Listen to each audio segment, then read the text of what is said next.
G'day, it's Rob here again. Well, in that last video I showed you how you can grip soft flat-sided work with these little pads, hard pads. It's just another way of gripping stuff. You can use hard or soft, whatever you want, but the danger with soft is that you can always crush through it. I mean, here's some aluminium strip that obviously wasn't up to it, so the pressure points have just gone straight through. So yeah, that's no good at all. And then you can always use copper strips, and they're a lot better, but once again, depending on how thick it is and how hard it is, the chuck jaws can crunch their way through it and mark your job. So for this sort of work I like using hard pads, because hard pads will protect it quite nicely and spread the load. I said at the time in the video I've got another trick I'll show you for gripping round stuff. So today we'll do that, and I'll show you what I'm talking about. Okay, here's a bit of home cast aluminium. So again, you can see it turned out beautifully, and I want to grip that. I'm going to try and grip it. Now you can see here where I've gripped it with just the plain chuck jaws, and they're bitten right into it, you see? So that's the danger. You can't grip with the jaws. Now there's a number of ways to grip stuff. I mean, we could be gripping something this size or smaller, or a pulley, a big pulley, whatever you want to avoid, but marking it as best as you can. And round stuff's always a bit awkward because invariably you'll be using a scroll chuck, you know, most people do. And you're trying to put tabs in, they're going to fall out, you know. Even if you use my fancy ones with tabs, they could still drop out because you've got 3 points, not 4 like a 4-jaw. Depends what chuck you're using. But anyway, the problem you've got is, yes, the tabs are the wrong shape, the pads are the wrong shape. You want something that conforms to the shape of the round object. So even using that, we'll put flats, can easily put flats onto the sides of it. If you use something soft which conforms, it can crunch through like you've got there. So what do you use? Well, I've tried a number of things, and what I use is a trick, an item that one of my viewers told me about years ago on the channel, and it's great, it works good. You know, I mean, you've got to be sensible when you use this stuff. You can't go tightening up stuff too hard, but it works good enough, and I use it all the time, and I'll show you basically what it is. Okay, over here you can see we've got a tub full of bits and pieces, and what is it? Well, it's old belt sander strip. That's the strip that you would normally use on a linisher or a belt sander, electric belt sander, and that's great stuff. You can never chuck it out because you can always tear it down into strips, and you can see I've got, you know, bits torn down, and you think, oh yeah, so what?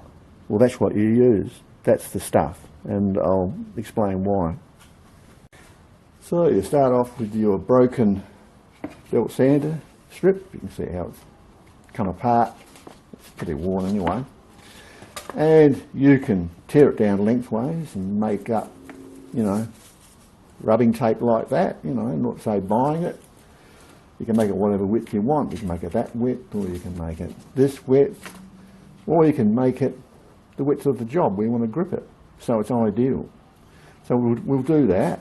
We'll tear this down and get it that width. Well, I'll find something that'll do the job anyway. Right, here's a bit that I've torn from a strip. I mean, it tears easy. You might have to just use the tin snips just to start the tear point. But in this, you can see how it's going to go. It's just going to go around like that. You're going to have the smooth side on the inside or the outside. I normally have it on the inside, just as less chance of marking it. Depends how dense the grit is. If it's a fine grit, well, it doesn't really matter. But if it's a coarse grit, well then, yeah, coarse grit could put some marks on your job. So do it this way, you'll be right. And it doesn't have to meet right up, because you just put the gap between the chuck jaws and you're good to go. So yeah, let's go and do it. But how easy is this stuff to tear? Well, it's dead easy. You just tear it down with it whatever way you want. Okay, let's do it. Right, here she is. She's mounted in. We've got the gap between the jaws. We're good to go. So now I'll just face off that. That should put a fair load on it. You can see how it's going to go. When you pull this up, like any padding, you only pull it up as hard as you need to. Don't go like crazy on it. But I pulled it up firm, and yeah, I'll get on with it.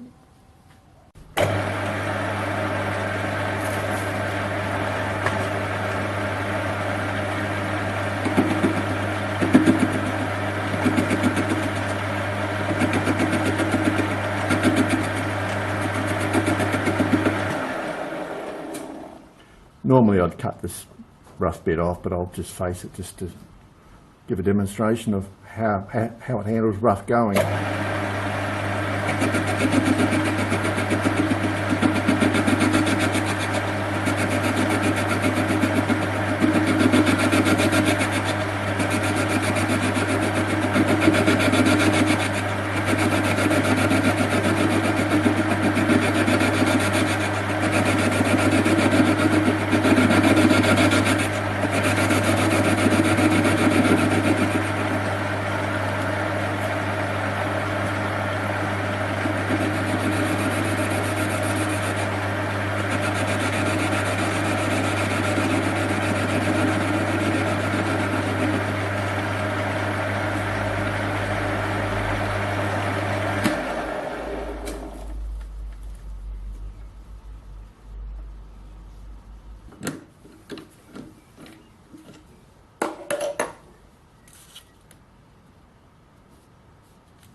So I'll give our job a wipe with a rag.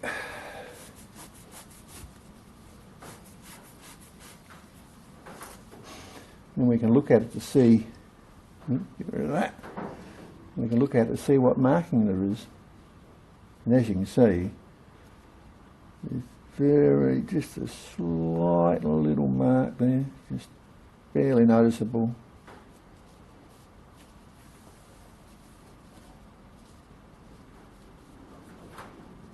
Maybe a tiny, tiny little mark there. But overall, it's pretty good. And it's certainly what I use. It certainly is the best I've found. And, you know, yeah, it's certainly for the same thickness as that. Look at the difference, you know, that's no good whatsoever.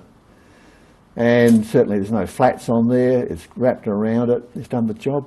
I mean, there's a number of ways you can grip stuff. You could even turn up a split collar for it and really protect it. But of course, that's a lot of work. Depends what you want to do. But for a quick, easy way to grip stuff, yep, old belt sander strip, it's the way to go. So there you go. That's my last tip for a little while, and I reckon it's a good one. I use it all the time. Okay, see you next time. Cheers.